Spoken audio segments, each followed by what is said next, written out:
o'clock. Good afternoon. My name is Dr. Romero Salinas at Lincoln University. I am an extension state specialist in small ruminants. And we are going to have a very cool talk today about diversification for farmers with Dr. James Wetzel here at Lincoln University. But before giving the time for him to introduce himself, so will be Chari and Gabriel just saying some words about who they are. Welcome everybody. I am Mohan Acharya. I am currently working as a state extension specialist in small ruminants. I and Dr. Salinas, we organize webinars, field days, and also write a lot of publications that are useful for small ruminants. Again, write to us if you have any questions regarding sheep and goat production. Thank you and welcome this wonderful webinar.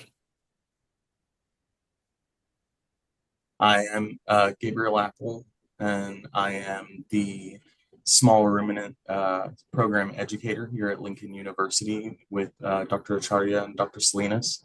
And for the most part, I'll just be taking care of raffling off a book today for you guys. Okay. Go ahead, Dr. Wetzel. Can I start? Yeah, sure, please. Oh, okay. All right, here we go. Okay, I'm Dr. Jim Wetzel. I come from a diversified background myself. Growing up, my family did row crops of several kinds. We did beef cattle, hogs in confinement mostly, poultry, bees, and even a little bit of fish on the side. And the chicken side that we did the fighting chicken thing, but that kept us very diverse in terms of what we did growing up. Thereafter, when going to college, to make it so I was doing something legal and gainful, my pursuits lent themselves towards aquaculture, which at the time, my idea of what aquaculture was the farming of fish. Since then, I've learned it's a lot more than that. And before it's done, I hope to impress upon you that aquaculture is more than just farming fish, and it might provide you guys some options with the resources you have in place, or it may not. I'm going to help you make those decisions. All right. Okay. All right. The first thing is when we talk about aquaculture, we got to define what it is. Aquaculture is the semi-controlled to controlled production of aquatic organisms. That includes the fish.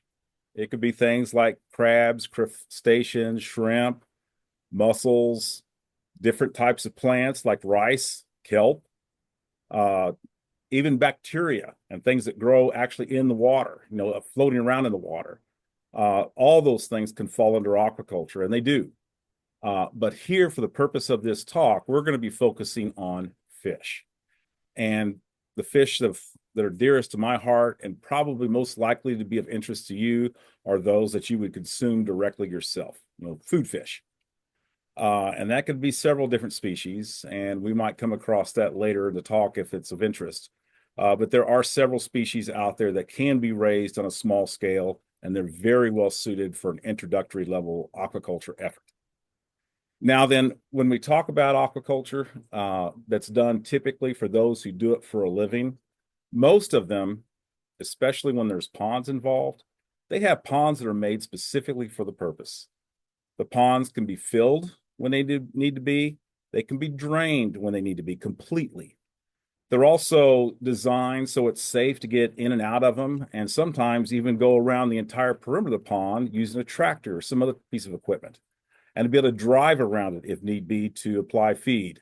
Now, that's particularly important for large ponds. Now, if you're a novice and you're working with ponds that may not be designed for aquaculture, you're probably going to have smaller ponds. You're not going to be able to access the whole thing. And the pond may not be one that you can drain. It may not be one that you can fill, except for when it rains. Most of the time, if you're an aquaculture farmer that makes their living, that wouldn't work very well. But if you're trying this to just get your feet wet, literally, almost any pond will work. Almost. And even if your pond's not ideal, it's not like you might be able to have fish in it and grow a fair amount of poundage in there.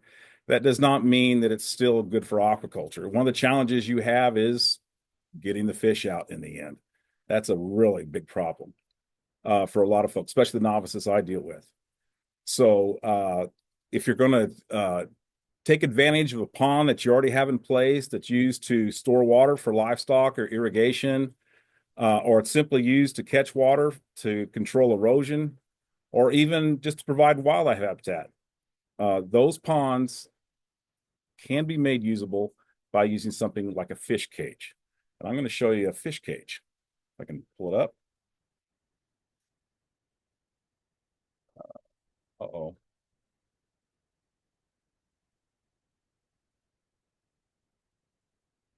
Oh, that's too big. Shrink it down. All right, how do I shrink it? Just a second. I'll fix. Homero, can you see my picture?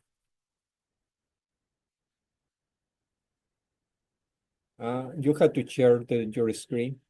Okay, share my screen now. Uh-oh, where'd it go?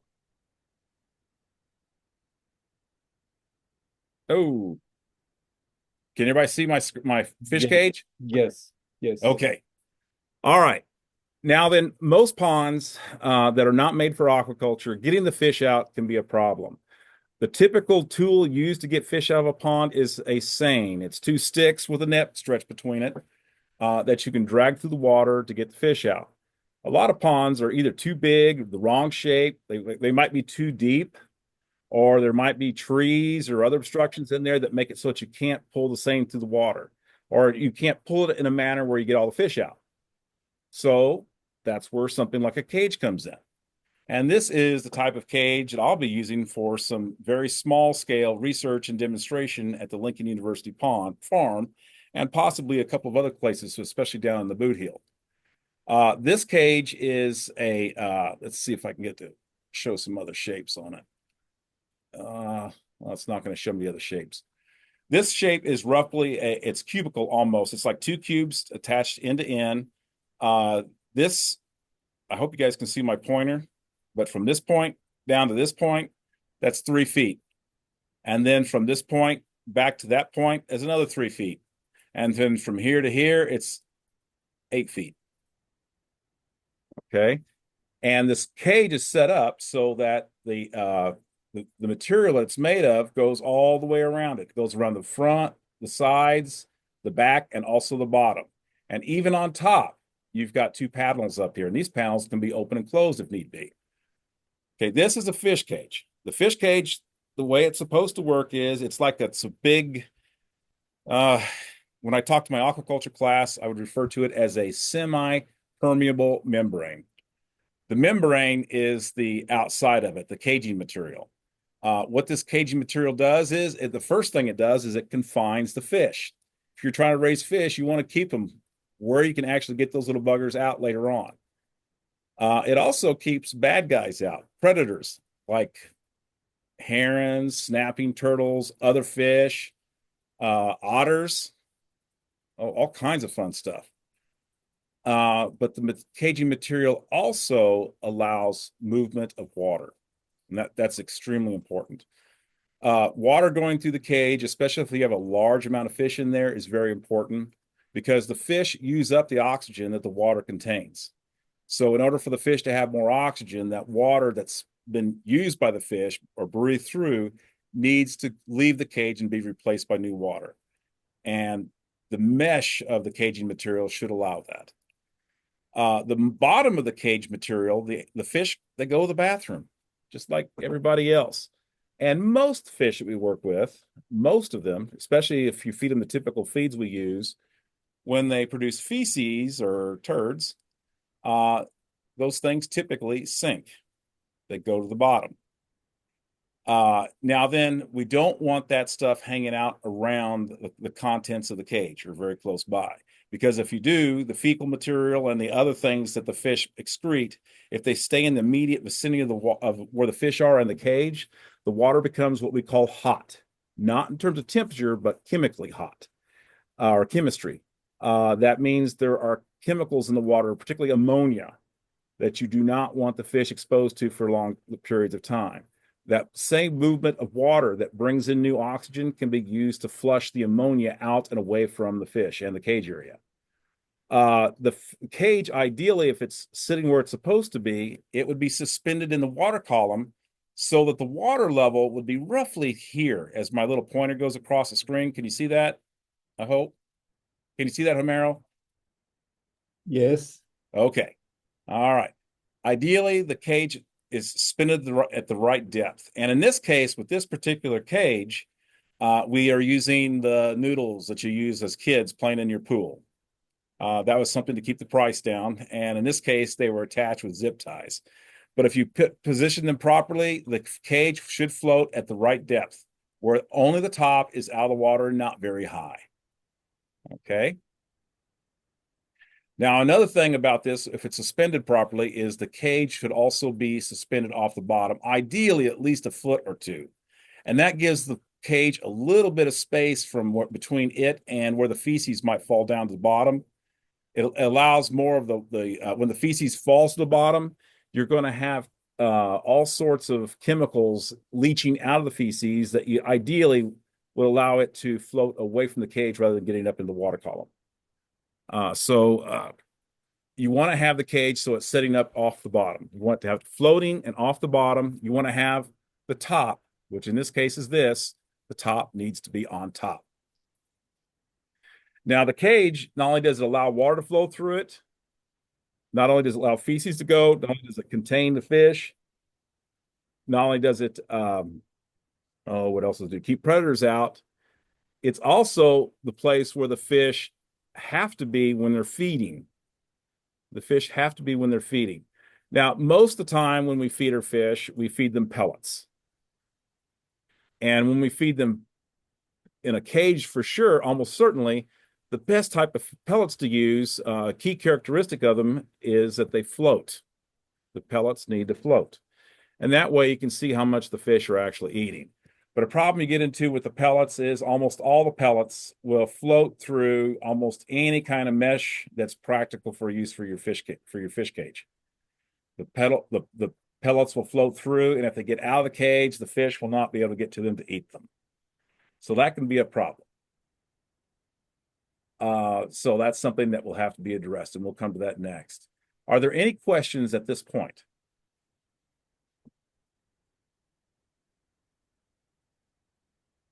You want for me to launch the first poll? Yes, go ahead and do that. Okay. Let's go launch the first poll. What does aquaculture mean to you? Raising fish to eat, raising aquatic animals for any purpose, lifestyle involving open water, semi-control to control production of aquatic organisms, control production of fish for sale. Yeah, 11 people, 12 people have answered already.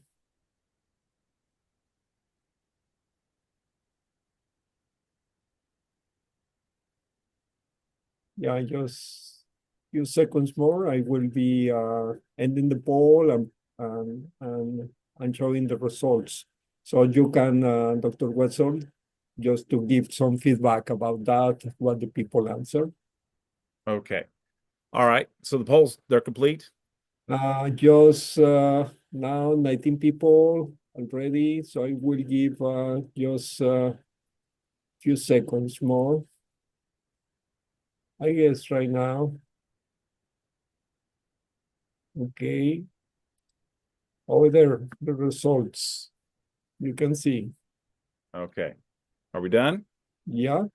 Okay. Are you seeing the results? Yes, I do. I Okay. see it. So you can give some feedback to the people about that. Okay. Okay. In my aquaculture course, when I'm teaching aquaculture, I would say aquaculture is a semi-controlled to controlled production of aquatic organisms. But when you take it into context of what it might mean to you, well, it means raising fish to eat. So that will fly too. For most people, again, in Missouri and the Midwest as a whole, and including Arkansas, it could be fish to eat.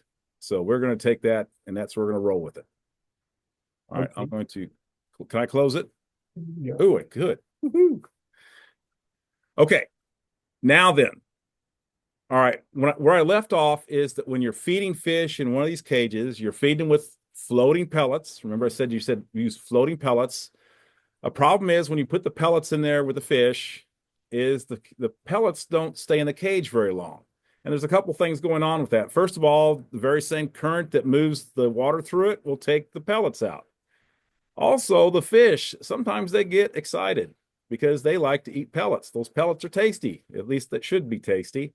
And when they get all excited, they knock the water around so much that they knock the pellets out of the cage. And if the pellets get out of the cage, that's a problem. The fish can't eat it. And here's a secret. Pellets are expensive. Fish feed is expensive. Did I say that again? I'm going to say it again. Fish feed is expensive. And if you throw the food at the fish, you want them to eat it. Okay? If they do eat everything you give them, they are very good at converting that food into growth, much better than your terrestrial animals are. But it doesn't work very well, again, if the feed you throw at them does not stay where they can eat it. And they ideally eat it when it's still good and tasty and hasn't been sitting there too long. And a trick to that is using a device called a feed ring. Now, as this cage is shown right here, it would be horrible for trying to feed fish in, especially if you have any large amounts. So what I do is, okay, I don't want to do that. Open sesame. All right, then I got to go to view. Zoom out, zoom out. Aha. We are seeing the same cage. The same cage. Oh, wait, do I have to share again?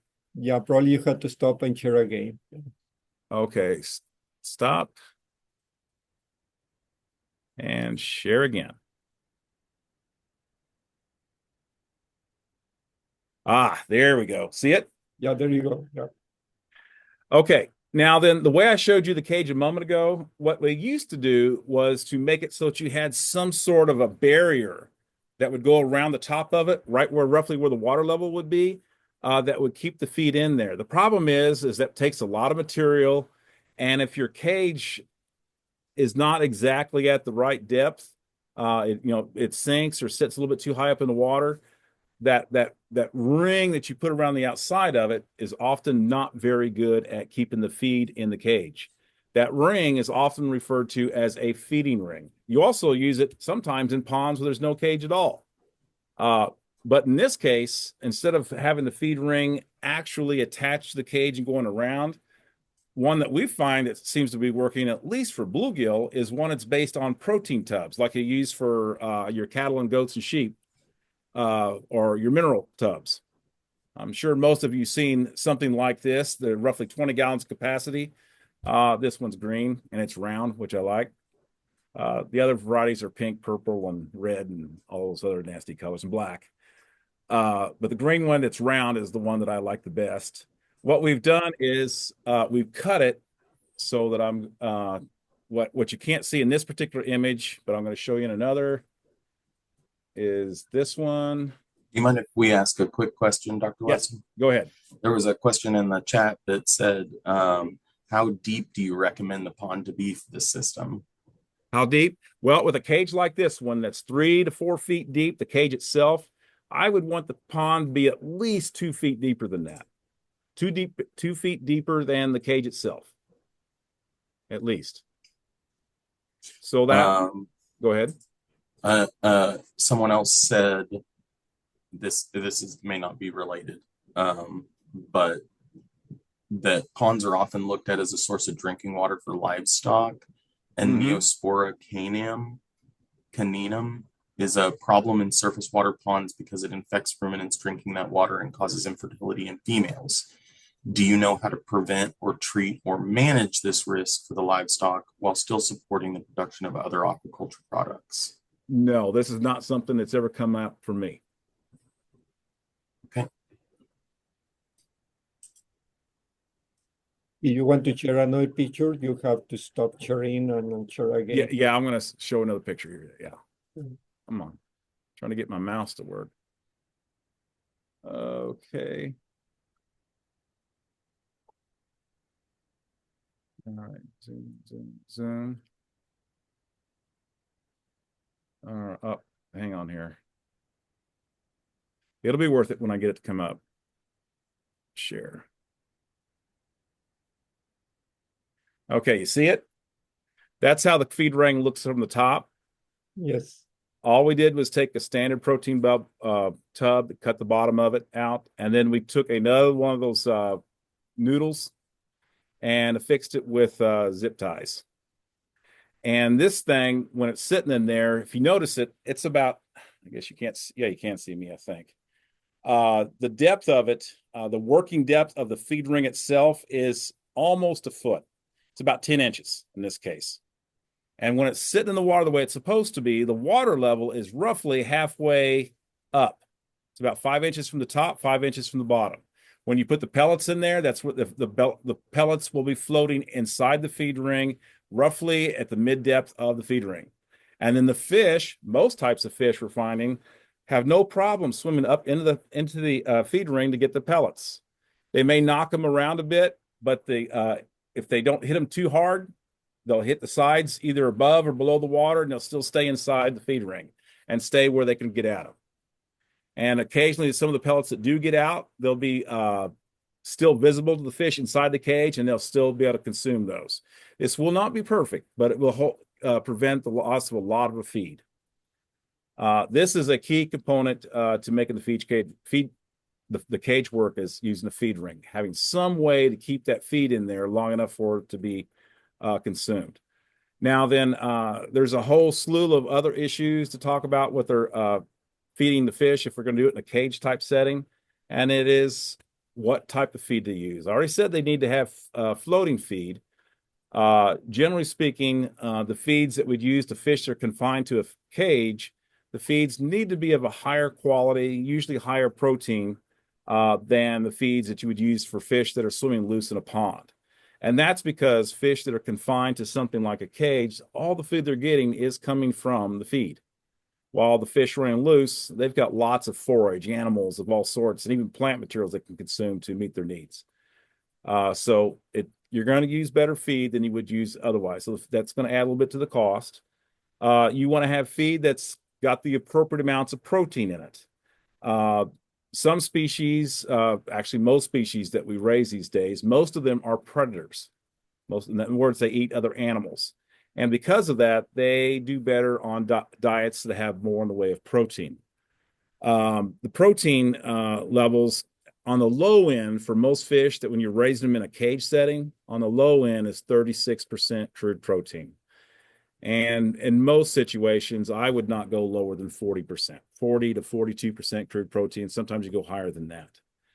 Now, generally speaking, as the fish get bigger, the protein levels they that they require to grow well, they go down. The bigger the fish gets, the less protein it needs. But still, generally, you don't go below 36% crude protein. With the very small fish, those, when they're very young, that's when you need to have the higher protein levels. And that you're going to deal with on a case-by-case basis. Another issue is the size of the pellets. They need to be appropriately sized so the fish can easily ingest them, but you don't want them so small that they have a hard time controlling the pellets once they get in their mouth. You want them so that when they ingest a pellet, get it in their mouth, they can keep it in there and get it to the back of the throat and swallow it. If it's too small, sometimes the pellets can go back to the gills, or if they're too small, it's hard for them to suck them all in. The pellets start trying to run away from them basically when they try to eat them. And the smaller pellets are easier to kick out of the way. If the pellets are too big, the fish have to process them more. And sometimes they have to break them apart into chunks that sink or otherwise get away from them before they're properly ingested. And if they're too big, they also sit in the water too long sometimes, and the nutrients leach out. Even the small pellets can be a problem as well if they can't eat them fast enough. You want to minimize the amount of time that those pellets are in contact with the water. Again, if they stay in the water too long, they leach out the nutrients. Another consideration would be the types of fish that you might try to raise in a cage like this. Some fish are better than others for a variety of reasons. A lot of folks the first type of fish that they would probably try to go after would be something like the channel catfish. Channel catfish can go very well in a pond setting, but sometimes they can be problematic in a cage where they can eat each other. They'll nibble each other, chewing on each other, and cause some damage to their fins and their skin, and that can lead to death. So you don't want that. If you're going to do catfish, I would either do the hybrid between the channel and the blue catfish, which you can get, but you'd have to import those from down south. Or you would use just straight up blue catfish, which we have at least one vendor, maybe two vendors here in Missouri that produce blue catfish fingerlings. Blue catfish get big. They do better in warmer water, but they're also a little bit more civile with each other. They don't try to eat each other as bad. My lights are going off. Come on, up. There we go. Okay. Sorry, one more question, if you don't mind. Okay. About the feed ring. Is it placed under the lid of the cage? Yes. Oh, yeah. Yes. Okay. In order for the feed ring to properly work, it needs to be placed actually physically in the cage. Now, with some pellets, especially the smaller pellets, in order to put the feed in the feed ring, you just drop it through the top of the cage. Now, here's something I did not allude to very well earlier. Those lids, there's two lids on this particular cage as shown. They need to be properly closed unless you're getting in there to do something. That's to keep the fish from jumping out. Sometimes they do. And that's also to keep the varmints from getting in. You need to keep it tight enough, ideally, so that even a snake has a hard time getting in. It also, if it needs to be tight enough so that something like an otter would have troubles trying to pry it open, or a raccoon even for that matter. That's important, but the feed ring itself would be sitting below the lid. Okay, was that sufficient? Any further questions pertaining to the feed ring? I believe so. Okay. All right. Let's continue on with the fish. Okay, I covered three types of catfish. Stay away from bullheads. I know they're easy to get sometimes, but stay away from that stuff. Tilapia, for most states, Arkansas may be an exception to this, but Missouri, it's not legal to raise tilapia in cages. So you're going to have to stick with stuff that are on your approved species list for your respective states. Another type of fish that I would look at would be the bluegill, or a hybrid bluegill of some sort. That's usually involving a cross with a green sunfish. You cross a female green with a male bluegill. Those fish are generally very good at eating pellets. But in the end, the pure bluegill is going to get bigger. It just takes a little bit longer to get there, especially with that early part of the growth phase where the hybrid tends to grow a little bit faster. But the big one, the bluegill, the pure, will outperform later on. Another type of fish is the largemouth bass.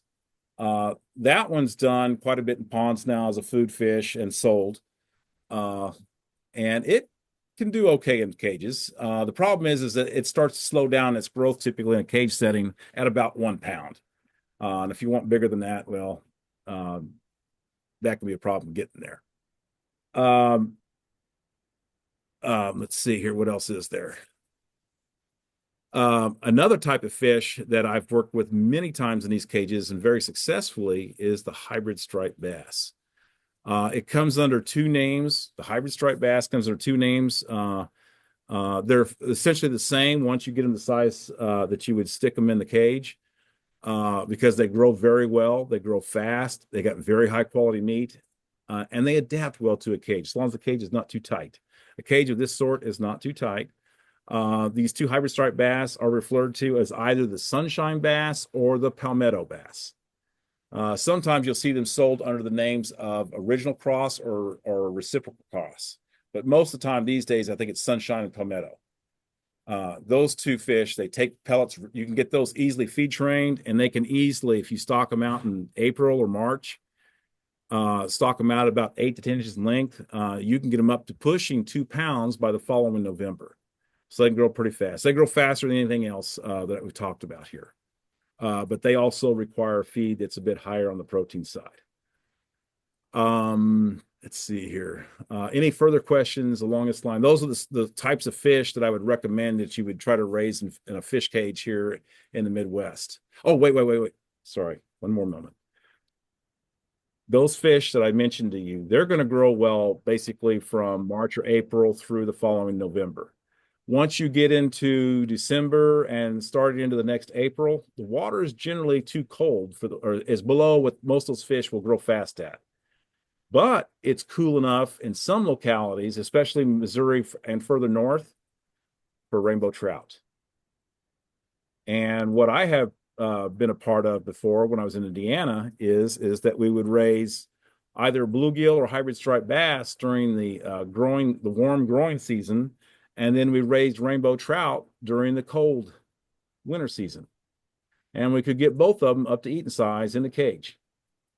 Okay, so that you can get those poundage of fish up. Any questions at that point, from that point? I can't tell if there's questions coming up on my screen. Okay, no question. Sorry. Susan asked, what about crappie or walleye? Okay, crappie. Okay, I've done crappie, and we can get crappie to grow reasonably well. Your challenge will be getting crappie that are feed trained.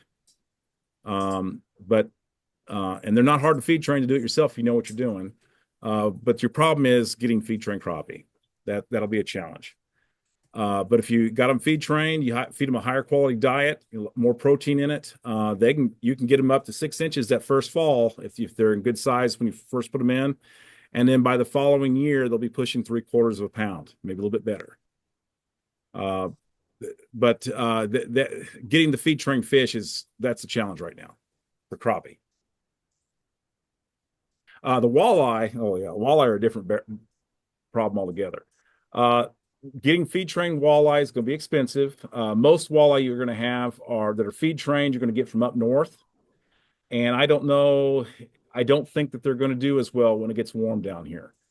We've got a different kind of walleye that's native here and further south, but I've never seen those available for sale. If I were to try and do walleye, I would try to do those, but they are very strongly carnivorous.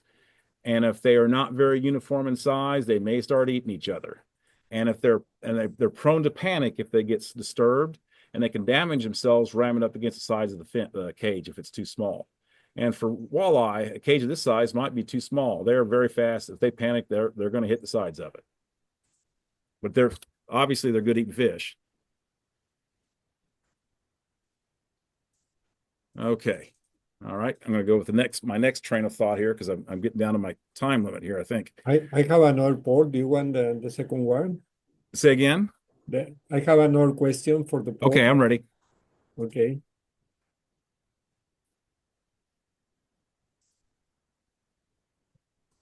You have capacity for aquaculture with your current water storage?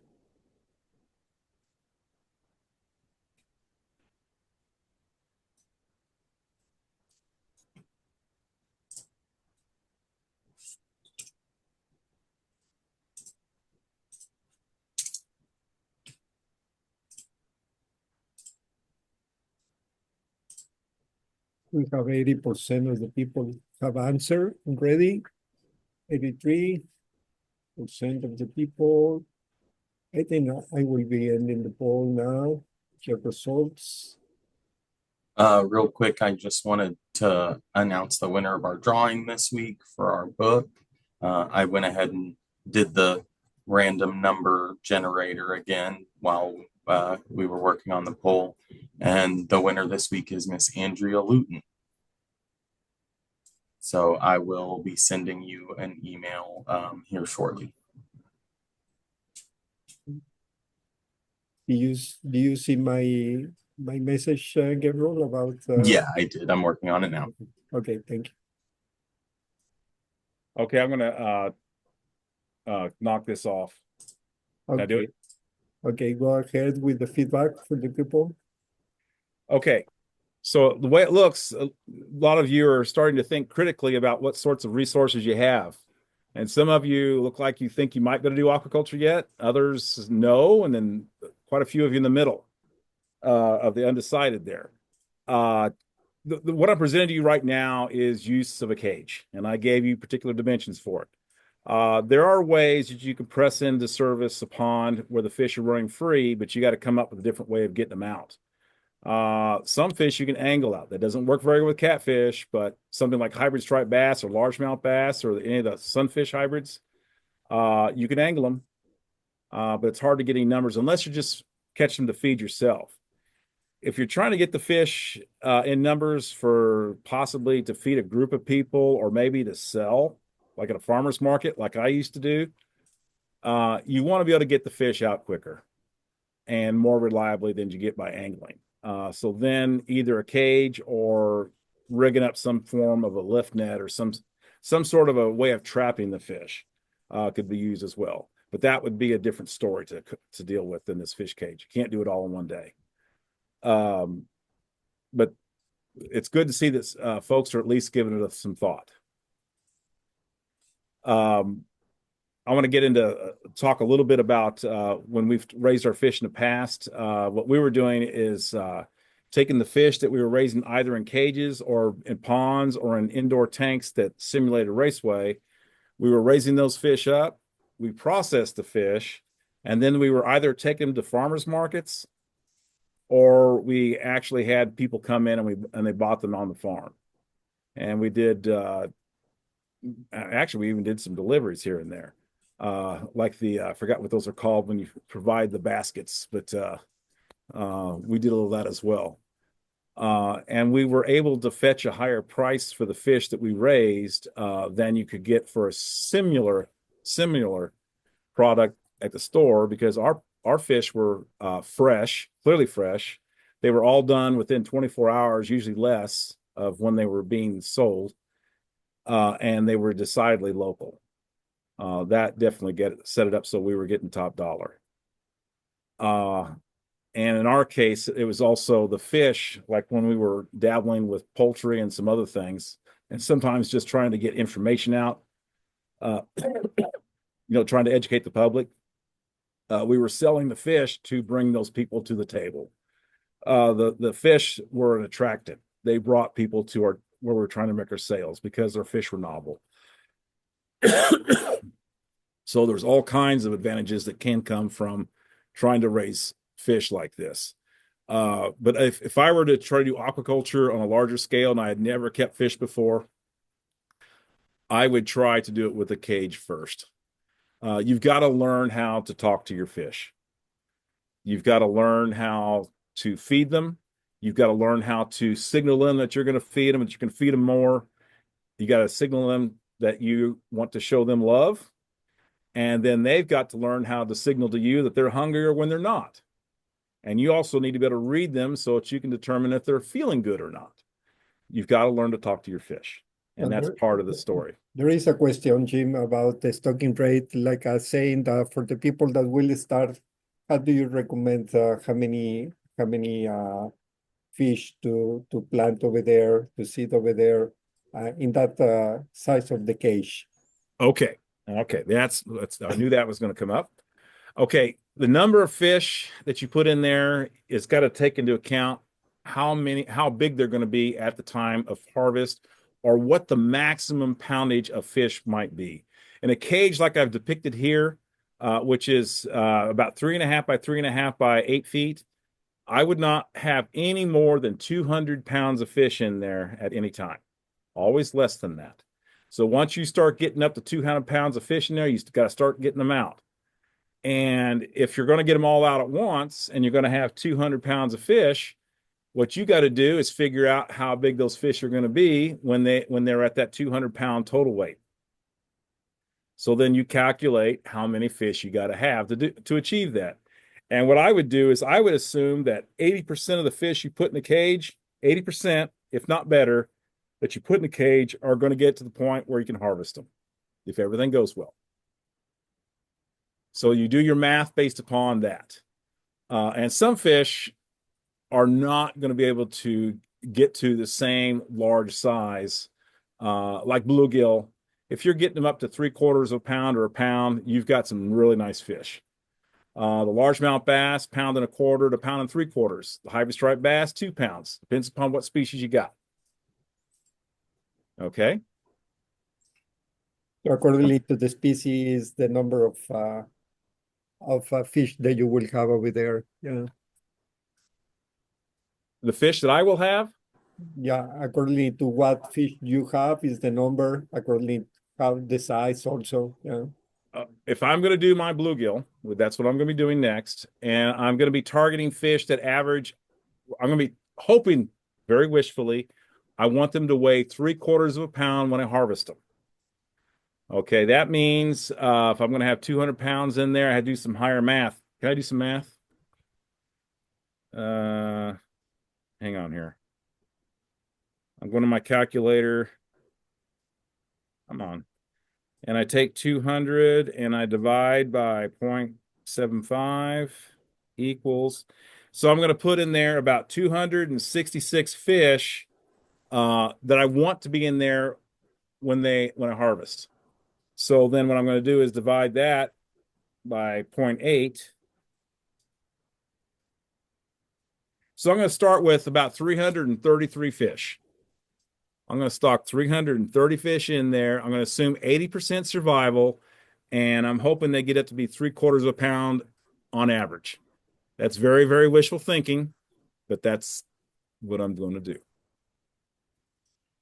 We have a couple other questions, if you don't mind, or do you? I'm ready. Okay. One that's a little bit farther back was, does catching them by electrofishing cause muscle glycogen degradation? I wouldn't do it with rainbow trout. It would cause other problems. It would cause them to slip discs and all kinds of fun stuff there. It's hard on them. Electroshocking's hard on them. Farmers don't do that. We'll do it. We'll electroshock when we prepare to process them, like with catfish. But I don't know if that's done anymore that often. If they definitely it makes them fire and get lactic acid building up like anything else. I wouldn't electroshock, even though it's easy to do. Okay. Don't do dynamite either. Okay.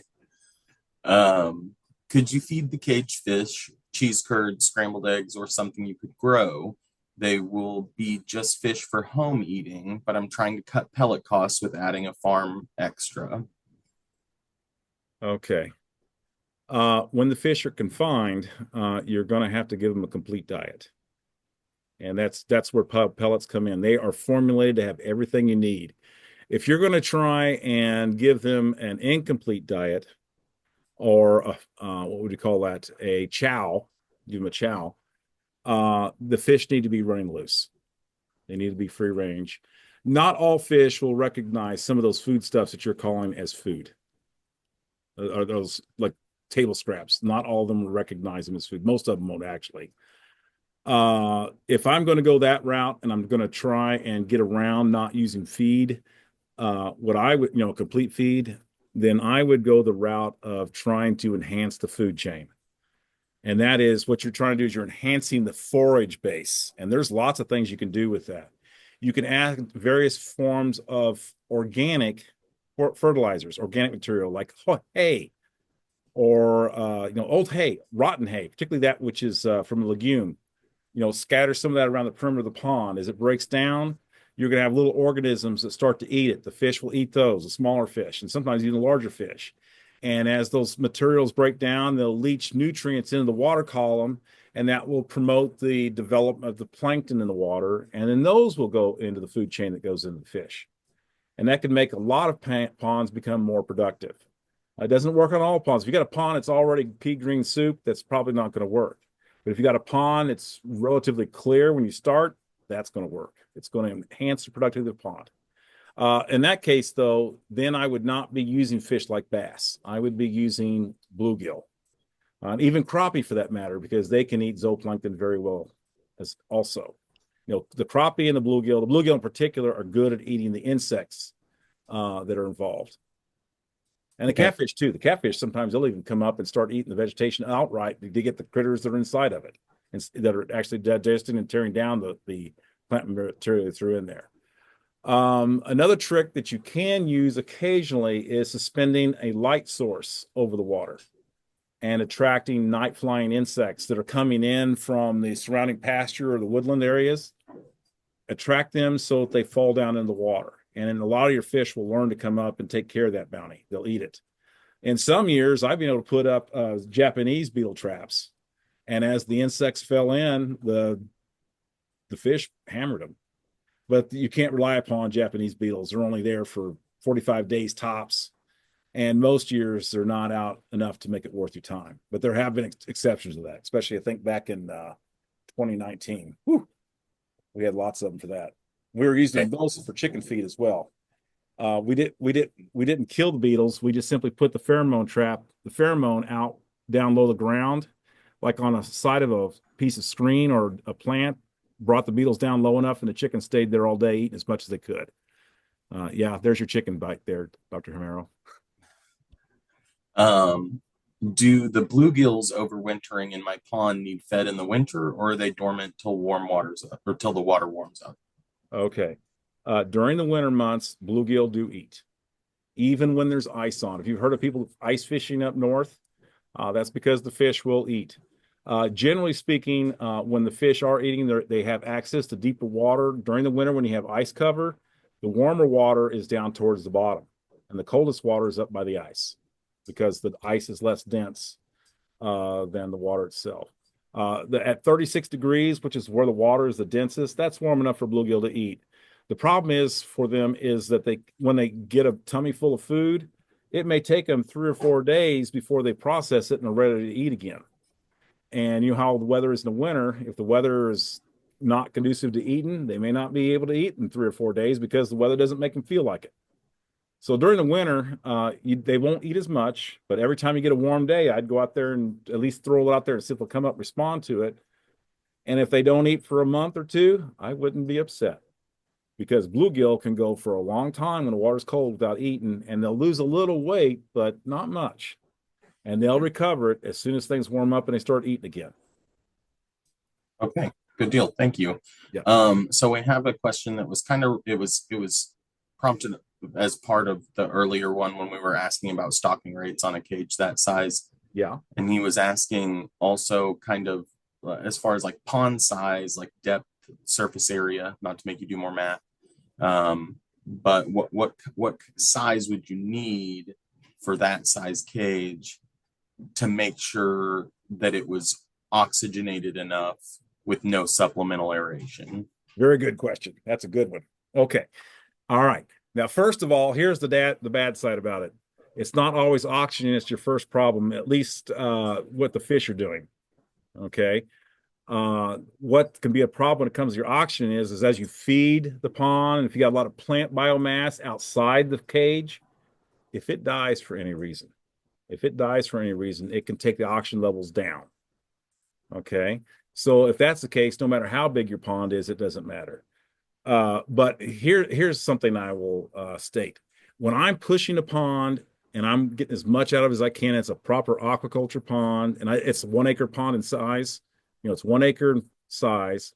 If I'm pushing it and I got all the aeration I want in the world, and I can put new water in it if I need to, I can get 4,000 pounds per acre. But this is not an aquaculture pond. Definitely not what we're talking about here. And that's with the fish running loose. As soon as you can find the fish to something, even if you got everything else going on with that pond, the aeration and fresh water if you need it, you're going to cut in half the poundage that pond can support right up front, because the fish can't move if they need to. And also, if you have a typical pond that does not have aeration, no electricity to it, and none of the other amenities, I wouldn't push that pond to hold at best any more than 1,000 pounds of fish, no more than that per acre. So if you're going to have the fish confined to a cage, I would not have any more than 500 pounds of fish confined to cages in that 1 acre pond. Do the math that way. Now, you got to be careful. You don't want to put too many pounds of fish in a cage, and that can differ with the types of cage and types of fish you have. The 200 pounds, that's a conservative number. Some people would go higher if they know they can get water flowing through the cage, and the cages are sitting out in the ocean somewhere. But that's not what we're talking about here. We're going to be well below that.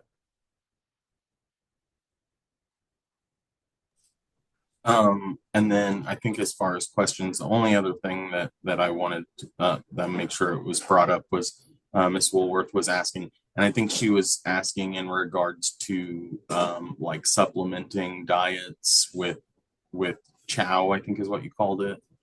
Yeah, if the fish are running loose, you can feed them a feed it's not complete, which is a chow or an incomplete diet. Okay, she asked about supplement. I think what she was asking is supplementing with prawns. Oh, she's wanting to do, okay, prawn. Okay, that's not what I was talking about here at all. The prawn, they're running loose. They're not going to be in a cage. Don't do them in a cage. With them, okay, the farmers that I dealt with in Southern Illinois that did this the longest, working with prawn, they seldom used actual feeds or even chows for that matter. The closest thing they used to a chow would be like gluten pellets, corn gluten pellets. And the prawn were eating that a little bit, but in reality, what they were doing is they were enhancing the food chain for the prawn. They were making it so the food chain was more productive. And some of the farmers were also using the oldest hay they had access to. They were using the old rotten stuff that wasn't good for the cattle. They were chopping it up and spreading it around the edge of the pond. They were putting it near the water, and then some of it they would kick in as they walked around and otherwise check the pond every day. And it would break down. The prawn would eat the stuff that was growing on the hay that started to break down fairly quickly. And different types of hay vary in terms of the quality for that. That's a different set of questions there. Prawn's a different story. Okay. As are crayfish. This one looks like a math question for you. How many solar aerators at what pumping rate would be needed for that 4,000 pound per acre production level in a 1 acre pond? Oh, that's a tough question there. I know I've seen people that are trying to get research to approach that. The problem is that when you have the power for the solar, when you have that, when it's working the best, that's when you need it the least. You know, the aeration you need is going to be early in the morning, like in the pre-dawn hours up until about 9 o'clock in the morning, before your aerator, your solar powered aerator kicks in. If you have a way to store that power somehow so that you can use it overnight when you need it, that's when we can talk about or trying to figure out how much power you need.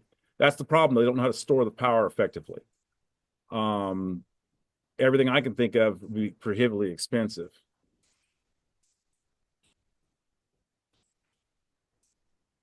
So I don't know the answer to that.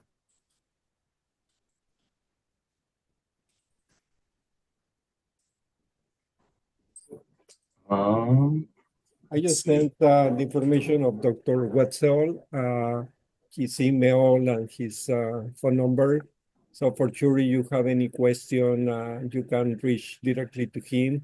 He will be happy to be attending you.